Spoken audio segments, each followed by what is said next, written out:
আজকের এই বিজয়ের পরবর্তী সময়ে আমরা মহান আল্লাহ রাব্বুল আলামিনের দরবারে শুকরিয়া আদায় করছি, যার একান্ত মেহেরবানিতে আল্লাহ তাআলা আমাদেরকে দীর্ঘ জুলুম, নির্যাতন, স্বৈরশাসনের পরে একটি সুন্দর সময় দিয়েছেন এবং আমাদেরকে জগন্নাথ বিশ্ববিদ্যালয় কেন্দ্রীয় শিক্ষার্থী সংসদ নির্বাচনে বিজয় করেছেন। আলহামদুলিল্লাহ। দরুদ ও সালাম পেশ করছি মানবতার মুক্তির দিশারি, দোজাহানের বাদশাহ সাইয়্যিদুল কাউনাইন ও সাকালাইন, যার আনিত বিধান বাস্তবায়ন করাই আমাদের জীবনের একমাত্র লক্ষ্য, সাল্লাল্লাহু আলাইহি ওয়াসাল্লাম। আরও শ্রদ্ধার সাথে স্মরণ করছি ফ্যাসিবাদী স্বৈরশাসনের বিরোধিতা করতে গিয়ে জগন্নাথ বিশ্ববিদ্যালয়ের ইসলামিক হিস্ট্রি অ্যান্ড কালচার ডিপার্টমেন্টের মেধাবী শিক্ষার্থী শহীদ আবদুল্লাহ আল ফয়সাল ভাইকে।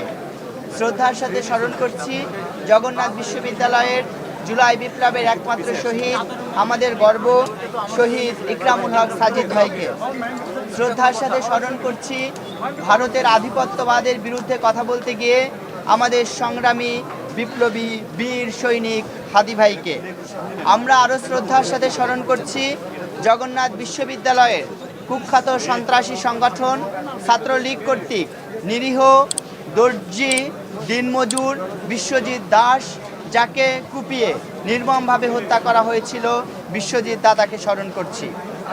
শ্রদ্ধার সাথে আরও স্মরণ করছি জগন্নাথ বিশ্ববিদ্যালয়ের প্রতিষ্ঠাতা, বাংলাদেশের 3 বারের নির্বাচিত প্রধানমন্ত্রী, আমাদের সকলের প্রিয় ব্যক্তিত্ব দেশনেত্রী বেগম খালেদা জিয়াকে।